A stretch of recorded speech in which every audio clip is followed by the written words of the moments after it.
Coming up in this week's episode, I am allowed to be imperfect, and I do not need to be punished, abandoned, humiliated, shamed for that. Welcome to The Liberation Effect with me, your host, Helen Villas.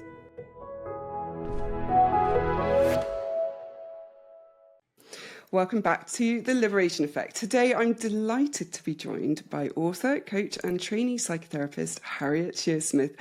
You may know her from the Unfollowing Mum book and podcast, where she talks about her experience of going no contact with her own mother. Harriet, welcome. Thank you so much for being here. I'm thrilled to speak to you today. How are you? I'm good. Thank you for having me, Helen. How are you? A pleasure. I'm very well, thank you. Yeah, really good. Yeah. So I thought I would ask you to come on, because I know you've been doing the coaching and the training and you've had the book. And we've had some questions from listeners, and I kind of thought maybe you and I could just talk about them and answer them. And maybe if you're happy talking about your own experience a little bit, and how does that feel? Yeah, absolutely. Let's go for it. I think talking about your own experience is so helpful for other people to hear that they're not on their own. Definitely. I think that's just it, because you build a community then, right? So you hearing that other people have gone through, because when you're in it, it feels like you're the only person, because you're hearing all the time. You're the only one that feels like this. You're the only one that reacts like this. You're the problem in this, blah, blah, blah, blah, blah. And then you find out lots of people have had it, and it's like, oh, it's maybe not just me. And oh my God, there's all these people that have had the same thing and struggle with the same thing. And maybe I'm not the worst evil human that I thought I was. And maybe there's hope after all. So yeah, let's jump straight in with the first question. And this one says, what has been the most difficult part of being no contact? How have you got used to it, or what have you done rather to get through it or get used to it? What do you have to say about that? Okay, so I think for me, the most difficult part, well, there's a couple of bits here. The most difficult part on one side is kind of those feelings of when you want a mum or you want a dad or you want kind of someone to offer you that support. When you think about a mum, and we think about all those messages that we get about what a parent is going to be, and in particular a mother, it feels very much like that warm hug. It feels like that kind of someone who's there behind you almost, you've got those, might be a cartoon drawing or something like that, where mum's always kind of propping you up when you're little, and then they're always there with the arm around you when you've got your own kids, and there's that support, there's that dare I say, extra adult who feels... senior adult, I think of it senior as. adult, Someone who feels like they're just a bit more adult than you, even though they're the default grown-up. You can go to them and... on a logical side, you're like, well, I'm the grown-up now, and I've got to do all these things for myself, and I've got to be able to do these things for my children and for the people around me, sure.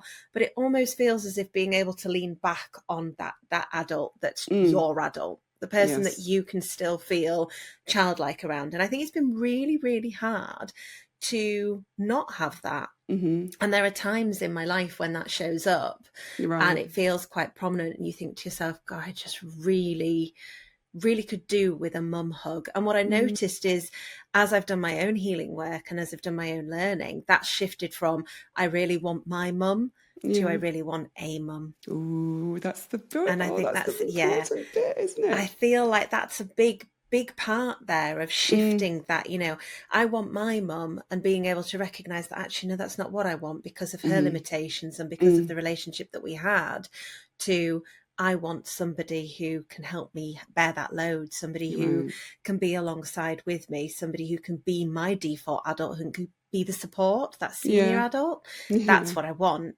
A mum or a dad, someone who can be there for me. And the grief around not having that, I think, can be really, really challenging, and is something that takes a while to kind of be able to recognize that when it comes up, that this is okay. It doesn't mean panic stations at the ready, that this is a normal part of being a motherless mother, or being someone who is going through different parts of life without having that default adult, without having somebody there to kind of support you and be able to help you. Even if you have it in a partner, or you have it in friends, and you can find it in other places, we are given those messages very heavily that you will have, your parent there to support you until the natural conclusion of them dying happens. Yeah. And then that's, a different kind of grief. But actually, when it's by choice that they're not there, I feel like that's a really difficult part to deal with. That can come up really, really heavily for me at times.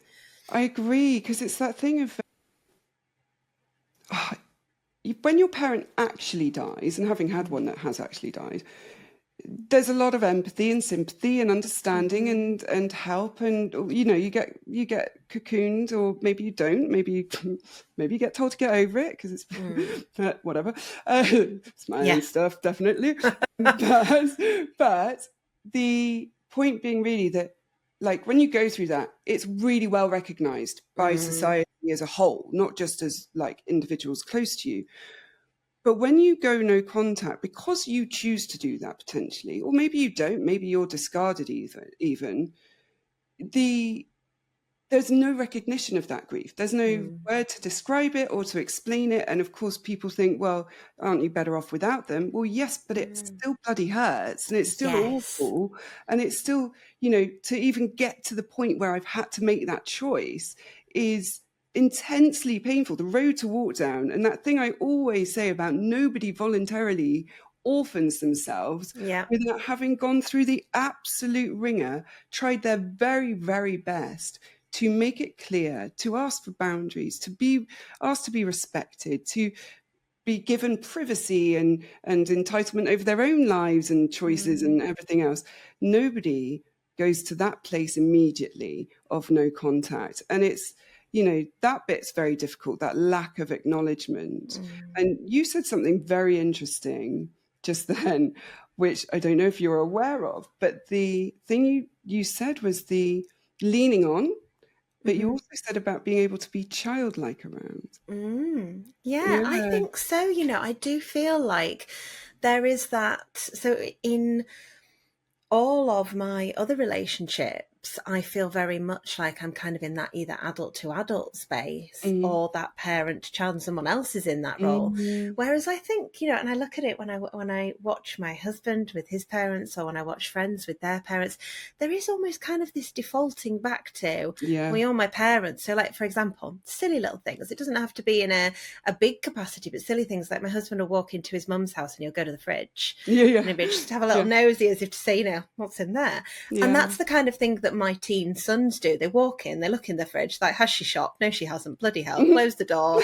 And off they go. Here all the time. Yeah, constantly. All the time. But there is that kind of almost safety in being that vulnerable child, in knowing that there is another adult there who's kind of taking the adult role and being able to lean back on that. And I think especially if you grow up in the kind of relationship that I did, where I was very enmeshed with my mum, which kind of had a real conflicting message, because on the one side, I was very much the stand-in spouse, the stand-in therapist, the stand-in friend, the, person that was kind of running the emotional side of things for her a lot of the time, and was her emotional prop, but at the same time was often given those messages of, you're the child, I'm the adult, and kept in that almost infantilized role of, I'm in charge. How dare you speak to me like that? I am your mother. And those kind of things, even into adulthood.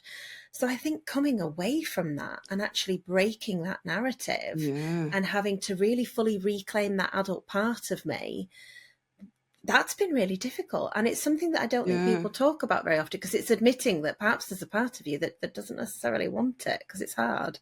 It's really interesting, isn't it? Because that bit there about the mixed message of growing up in that enmeshed relationship of, you're the adult, but you're the child. If you step too into adult role, you get put right back into child role. And then the thing that you miss now is being able to be childlike, but they're with the freedom of the childlikeness instead of the shaming of it. Because it sounds like when you were being put into the childlike role, it was shaming rather than release of pressure or responsibility. And that that thing of being able to play and just be able to be not the one that's carrying the mental load, the responsibility, the children, the this and that, the other. It's that well, if mum's in charge or dad's in charge, even if I'm 47, then I can just let them be in charge and I can be looked after a little bit, Yeah, be but looked after. not at the cost of my autonomy, you know, my sense of self, not paying for it with shame, or, you know, and I'm allowed to lean without being smothered as a result. You don't get swallowed into the kind of bog of it if I lean. And you said something then about being able to kind of play. Again, I'll watch my husband with my kids and even friends with their kids, and their ability to play is always something that I find quite difficult because I don't really have the ability to play. I can bake with you. I could do homework with you. I can do crafting with you. If you want me to kind of roll around and roughhouse, it's something that I've had to learn. And the idea of actually sitting and playing, but I have plenty of memories of my mum setting up my Sylvanians, for example, on my birthday morning, and her playing with them, and then me being told sort of, you know, well, make sure you put it nicely and that kind of thing. So being very much in that role swap of mum being able to kind of lean into that childlike play. But if I got childlike and too messy or anything like that, that would then be a, well, put it back, you know, we must leave it nice. Don't I've spent all morning tidying this up and making it nice for you. Those kind of things. That's what came up for me then. That's really interesting. Do you know what the difference is between baking and crafts and the other stuff? This is something I see in my client group all the time. I've actually got a video on it planned, which may well have come out by the time this comes out. Essentially, people that grow up in these environments cannot do unstructured play because the rules are not there. And without rules, we don't know when we're going to get it wrong, and we don't know when we're going to get punished and abandoned and stonewalled and all of those things. But also, we're not in servitude to somebody else. When we are being that liberated child and we're playing the imaginary world things and just going pew, pew, pew, or whatever it is that you do. Interesting, my brain immediately went to guns. Yeah. Well, I actually was imagining one of my siblings who I would say got an easier ride. Okay. So actually that's interesting that I correlate them with being a child. Interesting. Note that for later. But the thing of unstructured play being a threat, because it's not, there's no purpose, there's no end, there's a not knowing of the rules and getting it wrong, and then if you get it wrong, what happens as a result? And it's an intense threat, you know. There's a real, because you were also talking, if there's also neurodivergence, just to throw another, you know, curveball in, then you're talking about theory of mind and being able to know, and cognitive empathy of knowing what somebody might want or expect in that play with them. It's a really fascinating thing, because as adults that plays out in sex, and that then is a really interesting thing. But we could go right down a rabbit hole with that, and maybe I won't pull that, maybe I'll pull it back. But it's play and childlikeness is something that you grow up in these environments, you get denied. And very much. Yeah. And actually, I think it doesn't matter which type of parent you have, because all of them require you to be mature beyond your age, and all of them require you to be on high alert and predicting and pattern spotting and recognizing. And the real difficulty with that then is, of course, you don't relate to anybody, because you don't relate to children your age. They think you're uptight and what have you. Yeah. Yep. Sorry. And then it's so true though, isn't it? No, but it is. It's true. And then the only person you relate to is the person who's demanding that you be this particular way, and that is kind of uncomfortable, because then you're sort of weirdly alone with them, but they're the ones that are making you feel gross at the same time, and yet they're your safety because they're the only one that will accept you in that version. I mean, it's very complex, really, isn't it? Yeah, it is. And it's so interesting when you reflect back on how Like just hearing you say then about the unstructured play, it is Mm, unstructured play that certainly would have got me beforehand. And one of the things that the second part of the question there was kind of mm, how do you navigate away from that and how do you manage them? One mm, of the things that I integrated into, you know, doing my own healing work with my own therapist, and that I do a lot with clients, is bringing in those play-like things of, okay, how mm, can we almost reframe these things that you've found really difficult and be able to change the narrative that you've got around them? What's the script that's sat there for you wow. around having that unstructured play? And for me, it was doing things like Lego. Like if the Mm. idea of sitting and actually doing Lego for me was eye twitching, Oh, because, you know, really? What, I'm wasting, without an instruction or a even kit? with an instruction, because I was Oh, wasting wow. time. I should have been doing something Oh, productive. So there was a lot of messages around that. wow. So unpicking those messages, and that's another part that I've actually found really quite difficult, is unpicking what are my messages Yeah. and what are my beliefs, what are my values, what are the things Mm, that are me and inherent to me, and what are my mum's messages, what are the things that she believed, what are the things that have been given to me, and mm, where can I set them down? So unpicking them, part of that was through play, part of that was through, you know, almost like gently exposing myself to things that would have been shamed or would have been mm. considered, you know, even down to rest. Yeah. Oh Rest my would have God. been another thing that, That's a you know, and it huge that one for shows most up people. constantly. Mm, Yeah. Of that, mm, well, what are you doing that's productive? You're being lazy.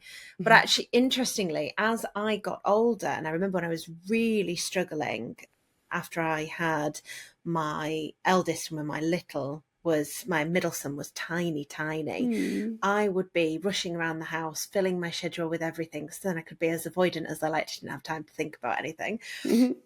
And I would be filling everything up. I would be tidying, I'd be cleaning, I'd be mopping up skirty boards. And my mum would be sitting on the sofa. And I remember her saying to me once, "You make me feel so bad because you just don't know how to rest."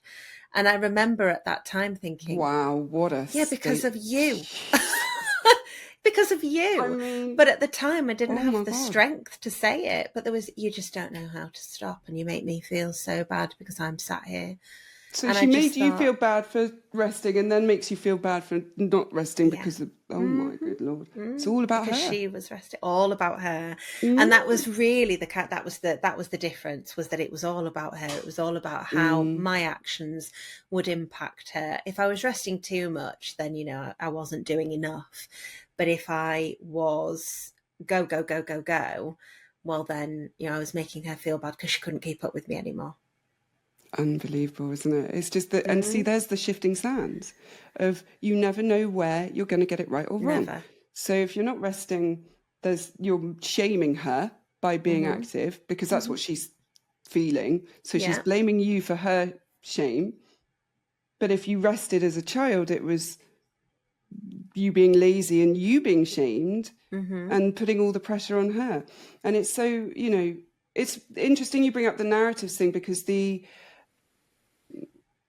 thing that I think people really struggle with is that what beliefs are theirs and what are mine, and mm that idea. And first of all, rest is productive. So let's hmm just put that on the It table, is. that rest is a productive thing. It allows you to rest and rejuvenate Mm-hmm. and be energized and present and not wrung out and strung out and snappy and all of those things. So Yeah. that's really important. And then the second bit of, we don't have to relinquish everything. Like, there might be things they taught you that you like, and that's okay. Mm, It doesn't devalue everything else that you've been through. It doesn't suddenly mean that, because again, with trauma, we can have this very black and white thinking, which is mm, why people get it confused with autism, ADHD, is that one of the results of trauma is this black and white thinking because it's safer, it's yeah. predictable, right? Mm, When we don't have shades of grey, we can just right or wrong, good or bad. And so we can get maybe stuck in the idea that if there is a value that they taught me that I like, that means I have to accept everything. And that's not true. yes. Yeah. You Mm-hmm. can choose, you can cherry pick it, what works and Mm-hmm. what doesn't. Because, things like table manners, I love my table manners. I feel Mm, very confident that I could go anywhere, really anywhere, and be okay with how mm-hmm. I would represent myself. But it doesn't mean that everything else was okay. But I can see that there were positives.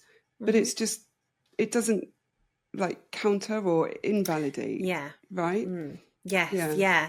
And I think this is something that shows up a lot in my own client work as well, of, the struggle with cherry picking what is me and what actually serves me as well. And it's okay to be able to say, the table manners is that great example there of, that's something that I really like. And that's something that, all of these messages we get from parents and primary caregivers, even things down to like, look both ways when you cross the road, Yes. how to go to the toilet, all of these things that come up for people, the silliest of little things that we take for granted. They're great. We can keep some of those things. It doesn't negate that actually they gave you some really shitty messages that we don't want to keep, that we can let go of over here, whilst retaining some of these things. And there are some great things that my mum will have given me and that she has taught me. My mum was a really good cook when she was younger, and she taught me lots of bits of how to cook. And I love cooking. And I can say with confidence that came from my mum. And Harriet, I think I'm going to that's have to move in with you because I can't bear it anymore. I love a bit of cooking. I love cooking. I do. I mean, don't get me wrong. I also love a takeaway, Oh, okay, good. I get fed up with cooking. Yeah, right. That's the problem. But there's you taking ownership of it and making it your own rather than belonging to them, right? Or belonging to her, because it's yours. Yeah? Exactly. You made it yours. Interesting. So then, okay. So are there any other things that you think, when it comes to no contact, people really sort of struggle with? I think flying monkeys might be up there. Yeah. Flying monkeys is something that I personally have been quite fortunate to miss, because growing up it was very much just me and my mum, and we've had some very small experiences of it that I've talked about on the podcast, that I've talked about, I think, with yourself before, of kind of that, people encouraging at school, that sort of thing, older grandparents being befriended, those kind of things. But I've been quite lucky in terms of not having that big circle around us that are really leaning that pressure in. And when you get those flying monkeys, it's so difficult, because when everyone around you is telling you that you're the problem, and everyone around you is saying, oh, come on, it's your mum, she's really torn up about this. Oh, come on, your mum, she's tried her best. It's her first time living too. And you think, that pisses me off all so this, much. it drives me bonkers, does that one. I'm like, it's also my first time living. I have not been abusive at the moment. Thank you very much. But it feels very much as if when you have flying monkeys, it's just a constant noise. And that's something that I think is so hard. Because it's not just the fact that you're being invalidated, as well as kind of being told that they're right over you and that you should tolerate the abuse. But they're also saying, we choose them. Yeah. And that, I think, the going no contact thing, I'll talk about my own a little bit here, which is the realization that to protect myself meant to lose an awful lot of people. And what's so interesting is how many people will even validate my experience, but not challenge it, or even hold that reality by choosing me over them. And that's painful. That's really painful when somebody kind of says, yeah, no, I get it, but then will still choose them over me. And in like events or whatever. So say there's a party or a Christmas or something, is that I'm the one left out. Yes. That is the problem with being the scapegoat and the truth speaker, is that people don't like hearing the truth. Yeah. Unless they're ready to hear it. And even if they can hear it and acknowledge it, they also might not be ready to action it. Yeah. And there's a big old road there. And so I suppose there's a place of deciding what we do or do not want to subject ourselves with that. So if you're in that situation where somebody validates, but they choose and then they don't action, they say they see it all and even complain about it themselves, but don't action it, we get to choose then how much involvement we have with that person. Yeah. And even if we say, listen, this is now off the table in terms of discussion, I don't want to talk about it anymore. Like, I want to keep you in my life, but the only way that's going to happen is if we do it in this way. Because then there's a good barometer for you to know how respected and wanted you are, and what they're prepared to sacrifice in you for the relationship that they recognize as harmful. So, you know, because there's also that thing of, if somebody's willing to acknowledge it, validate it, and not action it, what else are they not doing or saying? And where's the trust and the safety? You know, so there's big messages in all of this, you know, and you do also have to let people come to their own place and their own decision and their own understanding without forcing it on them, because that's not fair either. Is it really? One of the ways that I kind of break that down, especially in client work, is thinking about what's in your realm of control and what's in the other person's realm of control. Perfect. And what's in their realm of responsibility and what's in yours. You can only control what's going on over here. You can't control how they respond. You can't control how they act. You might feel hurt by what they're doing, but you're not going to be able to change it, because even if you kind of force that person and you sort of say, well, look, I want a relationship with you, but I can't have a relationship with you if you're having a relationship with them because of this and because of that. And you're saying you see it, you know, I need you to cut them out of your life as well. Even if they were to go, yeah, I wholeheartedly get why. I've witnessed all of this abuse myself. I've witnessed all of this behavior. I see what's happening. I am too going to step away. You've pushed them, and there's still that resentment that's going to be there. And that's still going to be a part of the experiencing and the way that that's going to influence your relationship moving forward. So although at the time it might feel like, okay, I was chosen there, were you? Yeah, or did you give an ultimatum? Yeah. And that's not to say that, you know, for someone sort of listening who's thinking, well, is that me saying I'm not going to go to my friend's birthday party or something because someone else will be there? No, that's very different. That's having a boundary, and that's saying, hey, look, I'm not going to come to this because they're going to be there and I don't feel comfortable. The difference would be then you saying you need to tell them they can't come. That's the difference. Because we're talking about preferences and boundaries in that, right? There's a very big difference between my preference is not to be in a room with that person, but it's up to me to maintain that boundary. Yes. I have to hold the boundary. Nobody else has to do that, and it's not fair to force them to do it. My preference is you communicate in this way, and my boundary is to choose whether or not I stay in a relationship if you can't communicate in that way, right? And if I go to the party and the person that I prefer not to be there is there, I get to choose whether I stay or not. But it's not fair to force my values on other people. But there is also a place of, but if I'm allowing you into my life, you're only going to get a certain way, because if you're not safe, if I, you know, if you see I've been abused and you're not going to honour that and protect it, I'm not trusting you. You know? Yes, yeah, and that's absolutely okay to say. I think that's really important. Is that's not controlling, that's protecting yourself. Yeah. Because can you have a relationship with somebody that you don't really trust or that you don't feel safe with, especially if you've grown up in these kind of environments? Not a healthy one, I don't think. No, I totally agree. You certainly can't get very close. Yeah. Because if you don't have that safety and that trust, personally, I think I talk about this as like the circles of friendship, that I think when you grow up in these environments, again, all or nothing about friends, that they're either your best friend or not, you don't know them, right? And that everyone gets the same version, like the same intimacy of you, that regardless of how long you've known them or how well you know them, you share your entire self, because you've been forced to do that, especially if you've been enmeshed, actually, and especially if you've been told you know privacy is actually secrecy, or that old chestnut. And so what we can lack are those kind of circles of like where people are. And you know, what's the film when they talk about the circle of trust in Oh, I know what you mean. I can't remember it. Yeah. And he's the CIA agent. We've got everybody screaming at the the phones or whatever. They're all going to be screaming at the answer. And they've got It'll come to us at some random. Yeah. Okay.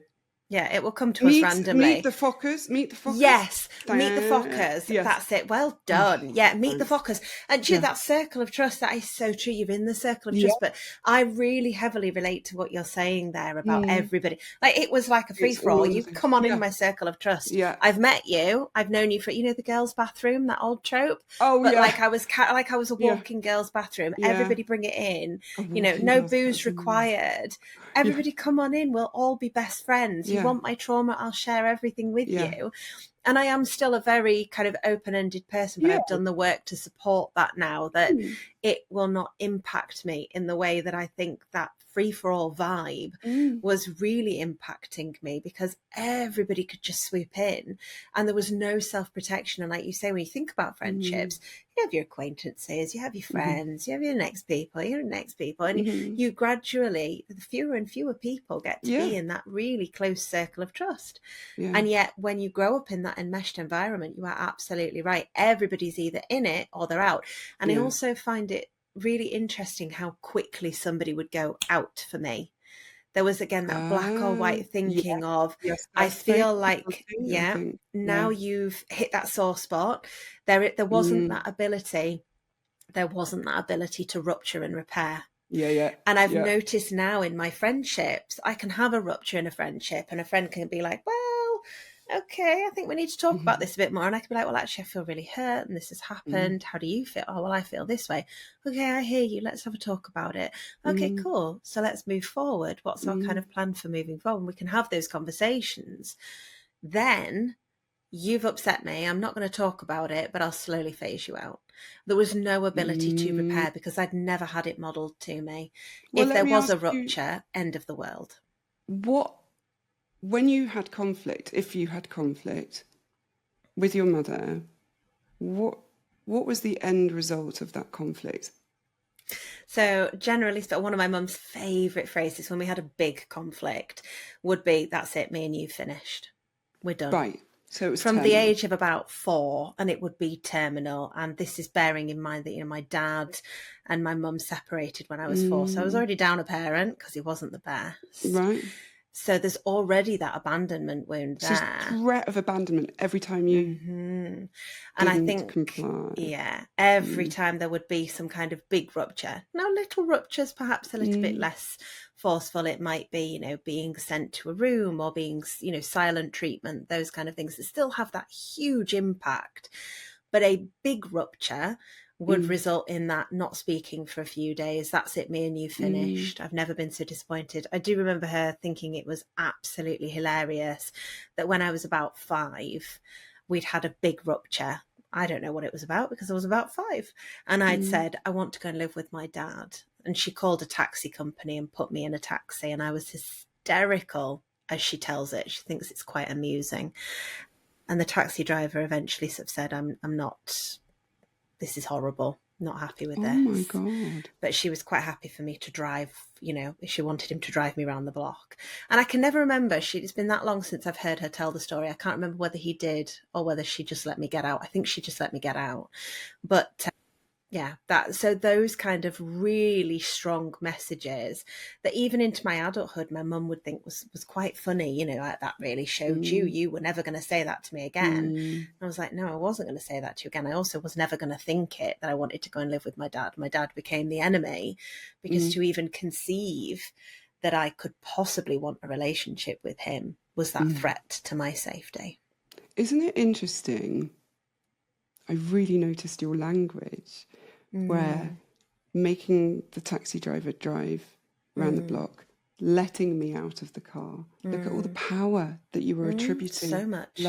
And yet there's an adult driving a car going, I'm not comfortable with this. There's a screaming child in the back of my car. You're threatening to abandon. I'm not doing, but your belief being that she had the power to make him. Yeah, even now, right? There's still that, even now, there is still that. I think if she'd have pushed it, would he? Well, maybe. Who knows? Possibly not. But there is still that from that childlike position of she held all the cards in that. Yeah. And I think that's another part of what makes being no contact quite difficult is recognizing where perhaps you had some cards, but you didn't know how to deal them. No, because nobody especially taught in you how to adult. play. She kept telling you they were Nobody taught you how to jokers. play. Exactly. Right. They And didn't have that's any quite power. difficult. And when we talk about forgiveness, there is often this narrative of, you need to forgive in order to heal, which is absolute Oh, balls. you know In what my, my yeah, opinion on really, that is like. I'm not a big fan. I'm not a big fan. Not a False fan. forgiveness can Do be not so agree. damaging. But I do think there has to be that level of forgiveness sometimes for yourself. Oh, And no. So that all the took a forgiveness needs while. to be Yeah, knowing all that the you did not forgiveness know for you, anything, that you and didn't know any better. And that forgiveness for that adult version of me who was in her early 20s, late 20s, who simply did not know that she was holding cards and could deal them. 100%. And even when I recognized, I've got some of the cards here, the power dynamic has shifted. There was that fear still in dealing a hand, that fear Yeah. still of, if I get involved in this and I go against my mum or I challenge anything, how big is that repercussion going to be? How awful am I going to feel? That makes me a bad daughter. So you can see how all those narratives kind of swim under the surface, even into adulthood. Yeah, that's so true. I say to my membership platform when we do live calls and stuff and talking about sort of shame of not acting earlier, and I always just shut it down and just go, you stand here today on the shoulders of that person. She went through that to be, or he or they went through that for you to be sitting here, because they didn't know then, but something was happening that led them to the place where you are now. So we not only forgive them for not knowing, we show them gratitude for surviving, because it's their survival that allows us to be here now. And that is like one of the most powerful things that I think I share with those people, because that forgiveness of self is where the work is. If we're talking about forgiveness, it's nothing to do with exoneration of, being abused and all that. And I know people then jump on me going, that's not what forgiveness is. Yes, it is. It's exonerating the abuser from responsibility and saying what they did was on some level okay. If you're scared of rejection, of saying no, have no idea how to trust people, you're not alone, and you don't have to heal alone either. That's what the Hub is for. It's a membership community designed for survivors just like you. Every month, we dive into powerful courses, we hold live calls, and connect in a supportive, understanding space so you can break free from the past and build healthy, fulfilling relationships. Maybe it's time to stop surviving and instead start thriving. Visit jointhehub.ac today using the code POD20 to get £20 off your first month's membership. I can't wait to see you there. Take care. Bye. Also, that just for those that do feel like they need to forgive, if that is totally fine, that's your journey. I'm not shaming that at all. It's a choice. But exactly. And if a client said to me, I want to work to forgiveness, we'll do it. Cool. But it's not for me to choose anybody's path in that. But you don't need forgiveness to heal. And I think that's the problem, because there's such shaming around the idea that people could still hold bitterness or anger towards somebody who was abusive towards them. And yet they were abusive. Some things are beyond forgiving, like far beyond forgiving. Oh, yeah. But I'm going to go back to the conflict thing. And because it was really interesting talking about that circle of friends, and then when something tipped over, that was it. Yeah. And it being very, again, typical and common if you've grown up in these environments, because what you get taught is conflict is about winning or losing, right or wrong, black or white, instead of conflict is always about resolution and growth. In the relationships that I have close to me now, when we conflict, and it happens, obviously, because you do. Because you're humans. It's just the way it goes. And when we conflict, it's always like, okay, so what do we need to do differently? Because this isn't working this way. So how do we change it so we can both function in that space? And then it's, okay, we do that. And then we move on.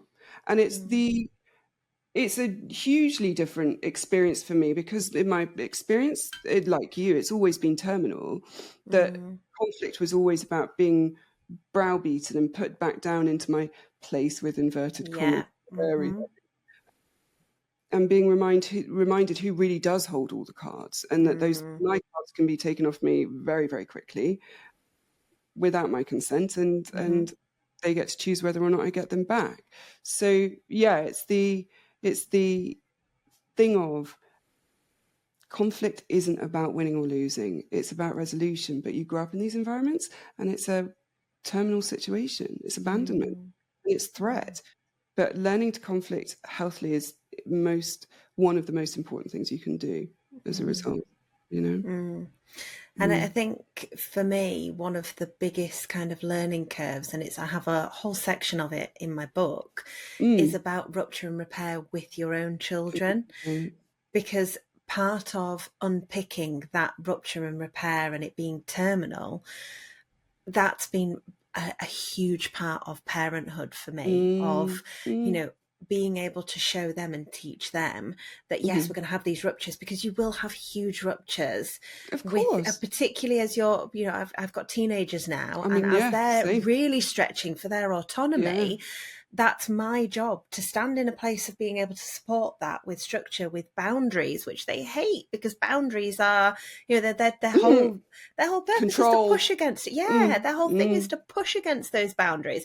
And I'm there going, you know, you're almost holding the gate of going, well, behind this gate is not safe. So no, you can't go out drinking until 2 a.m. because you're 14, and that's not cool. And yet, you know, can you imagine? But there will absolutely be, you know, that push as well to not have those boundaries, because, what if it creates conflict and they hate me? But you have to have them in order to have that safe, structured environment. Kids need them. So really, part of, I do feel it was very healing for me to be able to really step into that role of, I didn't have boundaries through a lot of my childhood. And particularly when I was a teenager, a young teenager, there was a real lack of boundaries, particularly around things like schooling, around boys, around being able to drink, but also a lot of shame raveled up in it, because of course there was. So being able to step in that space where I know my children need boundaries, but I also know, having been enmeshed with my mum, that they need to be able to have their autonomy. So where do those lines sit?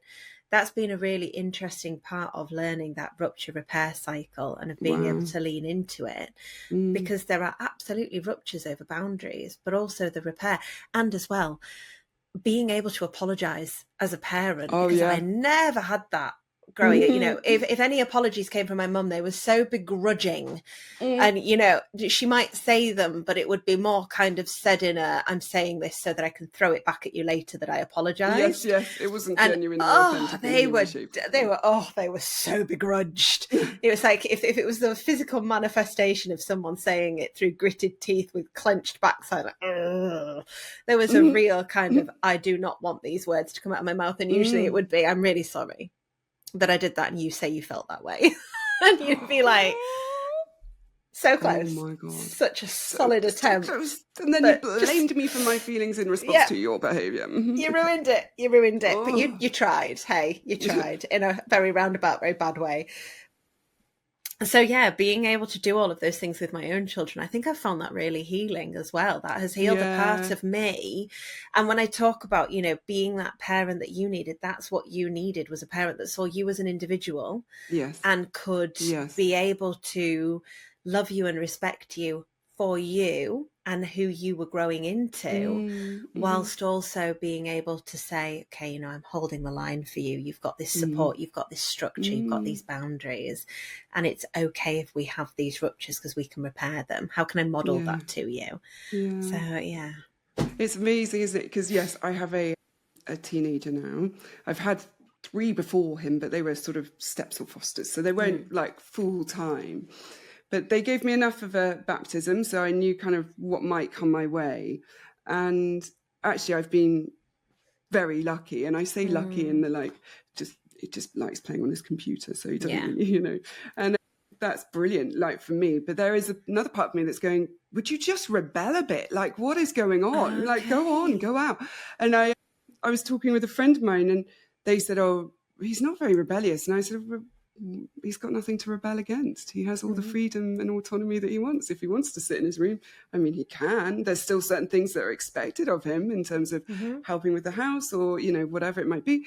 And actually, it's not helping with the house. It's kind of contributing to tidying up after himself, you know, different language. But the thing of the kind of parenting thing that I learned quite early was you have to be comfortable with their disappointment in you, their anger with you, them not liking you. And it's hard, really hard. And I'm actually going to start a parenting after trauma course on the Hub. And because the thing that I think we fall into is, I talk about that pendulum swing, you know, and you've had this parent who's kind of authoritarian or enmeshed or whatever they might have been. So you try and do the complete opposite, which actually almost does the very same thing. And it's, no, you need to find your center point and not be scared of them rejecting you and not be scared of their anger and their disappointment, but walk through it with them and just allow them to walk through it, but without shame or punishment or humiliation or even abandonment, because sometimes we can repeat those patterns without even, because it looks different. We don't know that we're even doing it. And it's a really tricky road to walk, because ultimately what you're doing is attempting to build a huge resort of some description with roller coasters and everything else, and no blueprint of any kind. But you did have a blueprint, but that blueprint was utterly shit. But you didn't know it was shit. And then you suddenly learned it was shit. And then you went, oh, shit. So it's all this like... so much shit. Shit everywhere. And you don't know where the sewer's going, you know. So it's that kind of... There's a thing of being kind to yourself, even in that. If you're listening now and thinking, oh my God, this is what I've done and I'm scared of holding boundaries. Of course you are. Because every time you did it, you were punished for it. But actually, if you want your child to do it, you have to do it, because you want to model to them what it is. But you also want them to respect other people's. And you've got to be very careful that you don't forge entitlement. And as I say that, I want to normalize the idea teenagers are entitled. It is how they are meant to be. You know, there is very normal and, you know, typical teenage behavior. Entitlement is one of them. And it does not mean they're a narcissist. So just let's get off that train and not panic about those things, you know. I have been asked so many times, I'm worried because I recognise my parent and their behaviour. I'm recognising it in my teenager and that sense of ententitlement, that just lack of consideration for anyone else. And I'm like, that's because that's normal. That's because they're a teenager. They're meant to do that. They are meant to do that. If you think of it, it's almost like when we think about toddlers, nobody would look at a toddler and go, they're very entitled. Everybody would just look at a toddler and be like, oh, they're a toddler. But that is entitlement because they've not learned the social norms. They've not learned, to even consider other people's feelings. They're not even aware that people have other feelings. And when you think about a teenager, it's almost like that second toddlerhood. But really, and again, it's even mirrored in that stretching for autonomy. Toddlers are I want to walk, mummy. All those things that toddlers are starting to stretch for autonomy. It happens again with teens. See, of course, they become entitled. They are like bigger versions of toddlers. The difference is they grow out of that. And that's your kind of role, is to sit there in that position, not fostering that entitlement, coming back against that, having those boundaries and supporting them to learn those differences and to learn to respect other people's feelings and other people's boundaries. What often doesn't happen when you have a narcissistic parent is nobody stood in that position and said, this isn't okay. That, you've got to grow out of that phase and into the next one, which is why so many people will say having a narcissistic parent is like having a toddler. Well, I say it all the time, don't I? They're just adults in toddlers in adult clothing. But, Freud calls he calls infancy primary narcissism. And up to around 3, I think he includes, because that literal sense. But brand new babies they don't care whether you're tired or hungry or anything like that. They just want to be fed. And so you will feed them and they will continue to cry until you feed them. Or unless they, of course, learn that crying doesn't actually work. But when teens kind of get into that phase, there's also the natural individuation. They need to hate you to leave you, right? Because teenagers should leave you, like as they go into their adulthood. And it's, it's not that they hate you, it's that they're contemptuous of you because you're old and you don't know fucking anything and they know everything. And like, how dare you? Oh my God, it's so cringe that you would even try and do that thing, right? So they're meant to feel like that so that they can move into their adulthood. And what happens then is they come back when they're secure in their adulthood, but you have to let them do that. Not be disrespectful, not be rude, not be unkind or contemptuous even, but allow them to separate and be the individual and find their own boundaries, their own beliefs, their own values, and not take it as a personal criticism. Because that's the other thing. When you grow up in these environments and you learn that rejection is essentially evidence that you're the worst human in the world, then when your teen does it, you can be really triggered, but it's not about you. It's about them and their autonomy. And to reject you means to retain their autonomy, but it's not a value of you. I mean, rejection very rarely is anyway. Rejection is, I love this thing about reframing rejection that we do on the Hub, and the idea that I hate Earl Grey tea. Like I loathe Earl Grey tea. And I mean, to the point, like if you were making it in the room I was in, I would leave the room because the smell of it offends me so much. I can't bear it, right? Okay. Someone did say, have you got trauma around Earl Grey? Maybe, but that's beside the point. Does somebody close to you drink Earl Grey, Helen? But they're not close anymore. No, they're not close anymore. And they haven't been. No, that's a very, very long time ago. But yes, there is a negative association. Yeah, definitely. But regardless, I never liked it anyway. But I probably have an extra intense dislike or loathing of it. But my dislike of it does not measure its value or worth, because there are, I think I worked out like 60 trillion or something, even more maybe, I can't remember what the bloody mass is now, but huge numbers of Earl Grey tea bags sold a year. Huge, like trillions and trillions of Earl Grey tea bags. So does that mean it's disgusting on my perception, or does it mean I just don't like it and I'm seeing it through my lens, which is also trauma informed, and therefore I don't value it, right? But I can respect that other people do.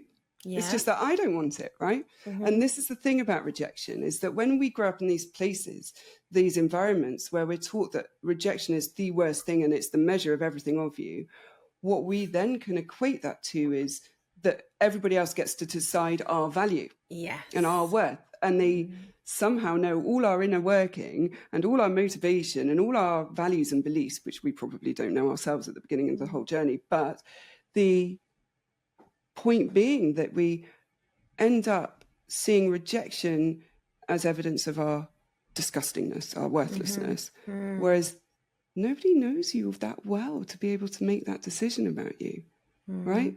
And maybe you're just not their cup of Earl Grey, and that's okay. Right? Absolutely. It doesn't mean that everybody else is going to think you're disgusting or maybe not want you for a job or a partner or whatever it might be. You're just not their cup of tea. And it's a really important thing to remember that actually the earlier someone rejects you, the better. So the more you hide yourself to avoid rejection, the deeper you get attached, and then it hurts more. But if you reveal your true identity, your thoughts, your feelings, your beliefs, the conflict, whatever it might be, early into the relationship, you can do the bullshit filter really quickly. As and it costs less in terms of time, energy, and pain. And what you're putting into it and what you're giving to it as well. If you're giving the authentic version of you, then somebody makes that decision pretty quickly, if that is a decision they're going to make. I really like that. And I am also not an Earl Grey fan. So good. Right, see, we're on team together with that. I can't tea. parents. I mean, It's Earl not Grey for- has plenty of value, but just not for me. exactly. And It's that's not just for it. me. And that's Right? the point. Yeah, But we don't judge absolutely. people who do like it. Maybe a Exactly. tiny I bit, mean, but it's fine. Like a a little, little, a little, little bit. because why? Well, it But tastes like perfume. Why? it Anyway. does. It really does. Yes. But that is beside the point. Absolutely. It's same as pineapple on Mm. pizza. If if you like it, you like it. If you don't, It's you so don't. true. That's okay. Everybody's got the different kind of view on things, but it doesn't necessarily mean that that view is a fact. Right. Right. It might be a Now, fact for context is you, but yes. yeah. Yeah. No, because the other side of that is you might like pizza, pineapple on your pizza, and I might not. Mm-hmm. But I don't get to decide what you put on your pizza, and Yeah. what you don't get to decide what I do or do not put on mine, because we're individuals, and you can have your choice and I can have mine without them hurting each other. Yeah, Right? exactly. You can be different and it not be a rejection. Mm-hmm. And I think often you think you have to align completely because that's what you've been told. Right? Yes, yeah. That idea that you have to align completely is so true. And I'm not talking about big things in terms of, big value differences, big political differences, big, whatever those massive differences might be that really to you kind of feel like, okay, well, that's somebody that I wouldn't have in my life because of X, Y, Z. Absolutely. I understand that. But in terms of that feeling that I have to almost match this person completely in order to have a positive relationship with them, very much so felt like how I was when I was a teenager. If we weren't together all the time, particularly with friendships, if we weren't together, if we didn't agree on everything, if we weren't going to be completely linked, and again, it goes back to that really high intensity relationship where I often look back and I often think, I think there was a lot of love bombing from me when I For was sure. very young. You're kind of in those middle teenage years towards friends, and then really toxic patterns, because to me, that was how you expressed that you were close. 100%. What do you mean you don't want to be with me and you're going to be with another friend? How could you? That's evil. You've chosen them above me. And that real intensity. So yeah, having that, and that's part of not having that individuality, not being able to stand out as an individual and say, I'm secure and as I am, and I am confident in myself as an autonomous person. That's that, here is who I am. Here is the real me. It had to be me and you in order for there to be any value in that. It had to be me and you. We had to be exactly alike. And that I often look back and think, oh, there were so many relationships that were damaged by my relationship with my mum by proxy. And the impact that had, even into my late 20s, of, the impact that would have had of either trying to please my mum. So if my mum didn't like somebody, that made it very difficult for me to have a relationship, whether it's friendship or whatever else with them. But also those narratives that I had of how you should have a relationship and what an actually close relationship should look like versus what one does look like.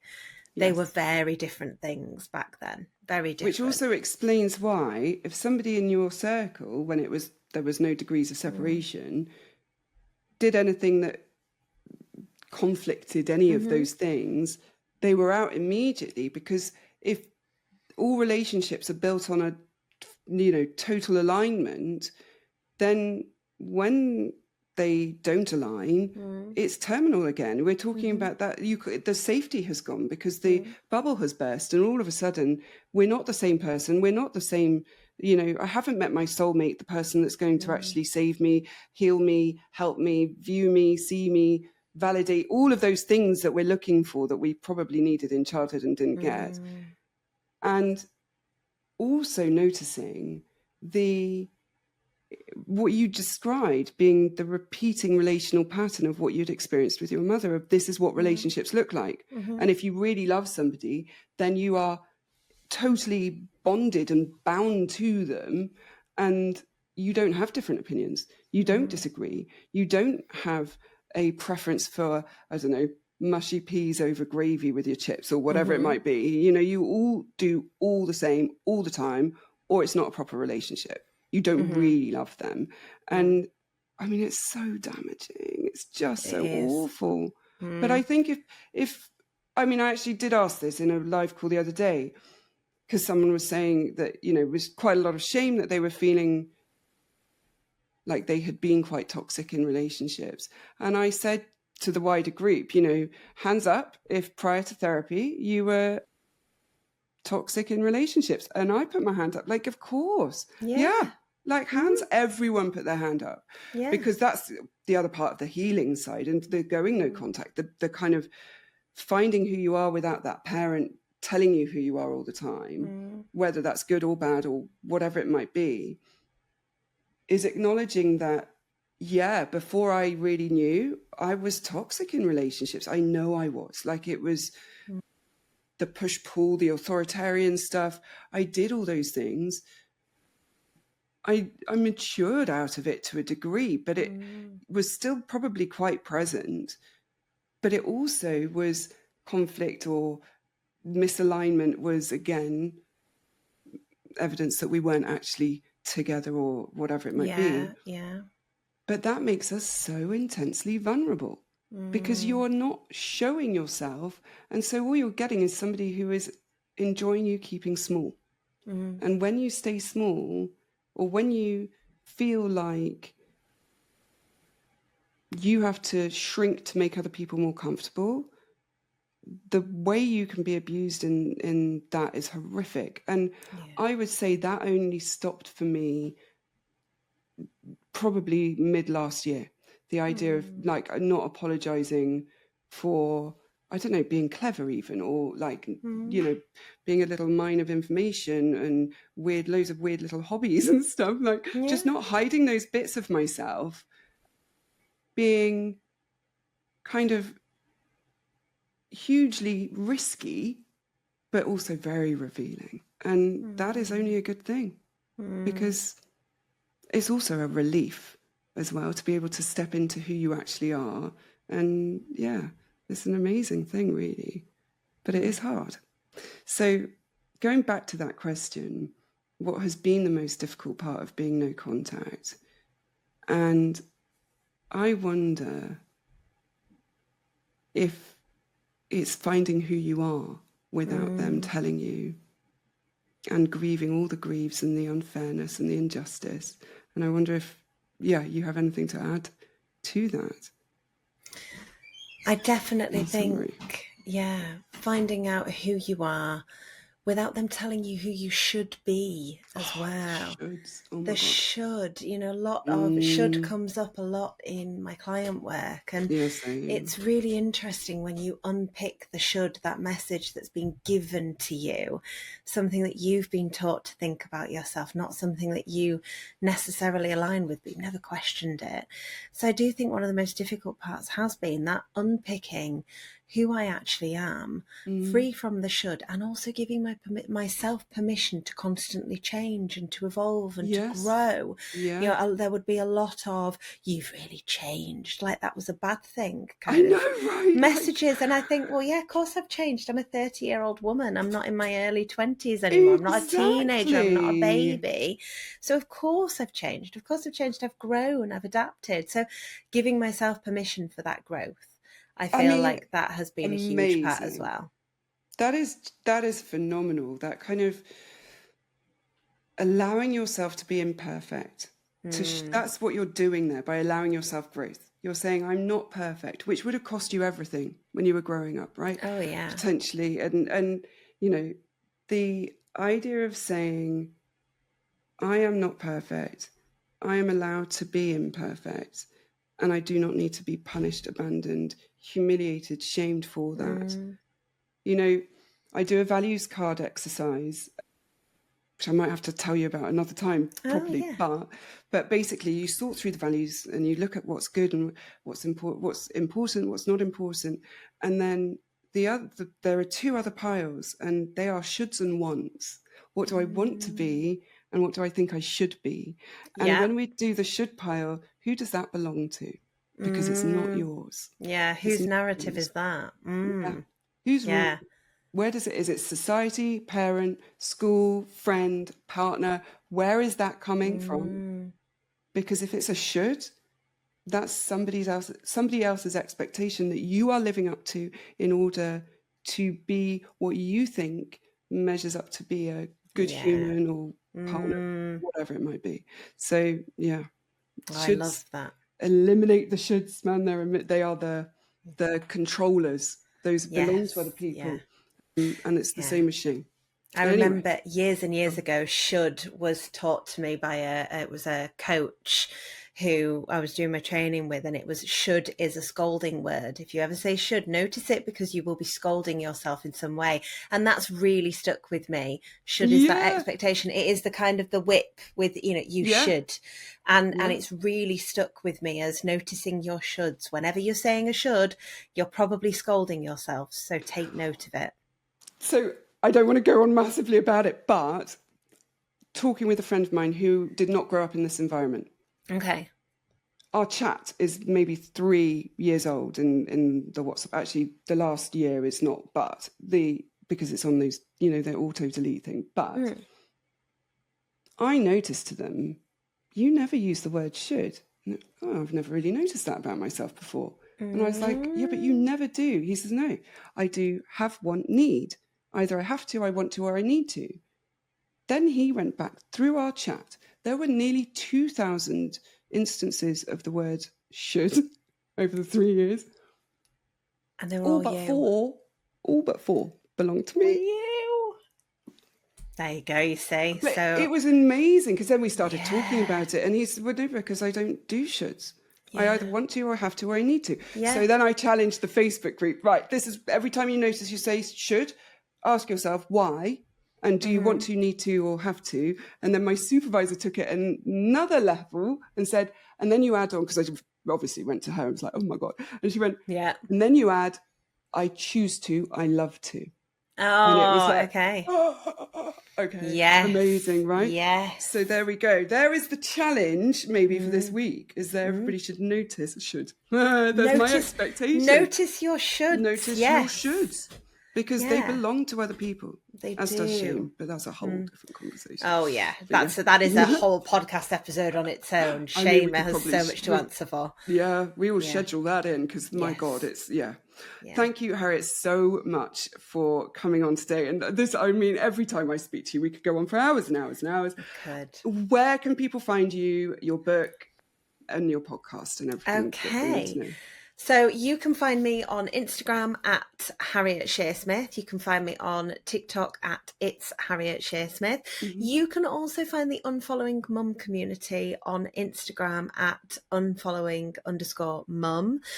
I kind of combine the Unfollowing Mum stuff on TikTok just with It's Harriet Shearsmith, so you'll be able to find it on there. And then the podcast is available on all podcast platforms, and my book is available in all good bookstores. It is, so in the UK and rest of world, it is Unfollowing Mum. In America and Canada, I think it is called Cycle Breakers. So I was going to say, I can send you the thing, but I have these. So it's same book, two different looks, and two different titles. So same book, just slightly tweaked. Amazing. Well, we will put all those links in the show notes anyway. And just always an absolute pleasure, Harriet. Thank you so much for coming on today. And it's so funny, because when we started, I was like, well, we've got about 4 questions, but maybe we'll get through one. We did. We got one. So that's fine. All right. Thank you again so much. Thank you, everyone, for listening. And I guess, as ever, all that remains to be said is take care. Bye. Bye.